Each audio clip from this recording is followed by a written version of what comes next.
Well, morning again from Costa Mesa, California. I'm delighted by the response we've had and the curiosity that these podcasts have created amongst church planters. I want to engage in a conversation this morning that I think is absolutely imperative for every church planter. Let me tell a story. In 1996, August of that year, Meryl, the two girls, and I moved from South Africa to Los Angeles. The fact was we were going to replant a church, kind of a broken church that had been through a couple of splits and was not in a good place. And we learned many, many lessons en route to that assignment. However, my point specifically this morning is that I was not culturally ready for the assignment, but also not spiritually ready. Growing up in Africa, one is so used to dealing with the spiritual landscape there, the world of darkness, the enemy, demons, the cohorts that are an affront to the church. And one assumes it's exactly the same when you come into another city, another region. That's just not true. And I'm guessing now, if my memory is a friend, it was probably about 3 or 4 months in that the tumble dry of immigration was very much upon us. We weren't sleeping well, letting the girls adjust to a new school, new culture, the church itself adjusting to us and us to the church, that we kind of went through quite a sleepless period.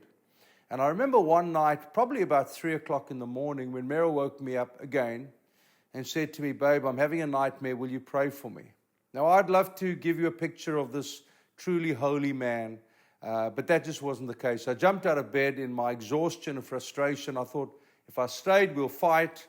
So as I walked out the door to our bedroom and started walking down the stairs, it was almost as if I walked into darkness himself.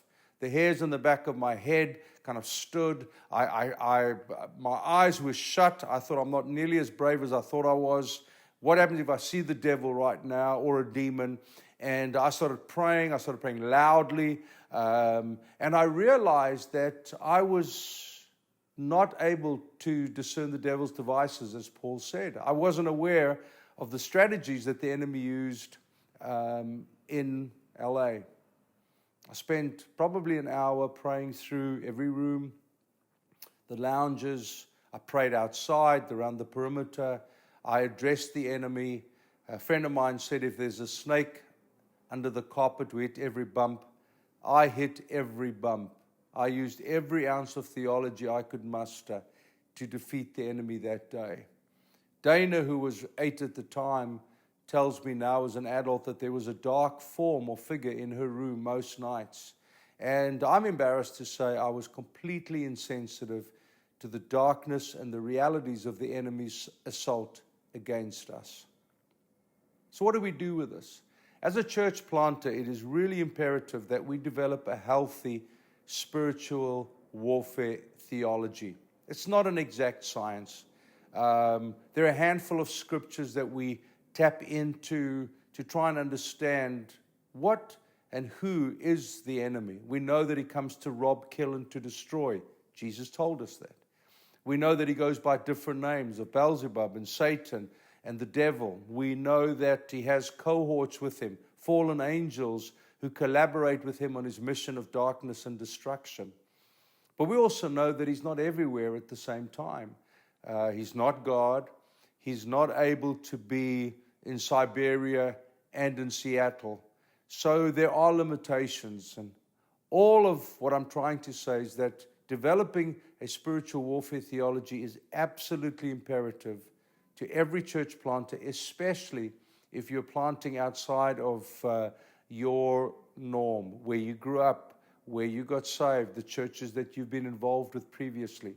If you parachute into any other city, region, or nation, it really is important to do the homework that is needed to try and understand what the work of darkness is in that context. Look, for example, thirdly, at some of the stats in the area. What are the crime stats? Are there murders? Are there robbery? Are there molestations? Are there divorces, adulteries? So those kind of stats are indicators of how the enemy works in our context. Do churches collapse and fold? Are there splits? Do the leaders implode? Is there moral failure? These are all indicators for us of the enemy's tactics and strategies in that particular region. I think we need to put up our radar, our spiritual radar, to understand what the Spirit of God wants to tell us about the strategies that the enemy uses in our context, in our world.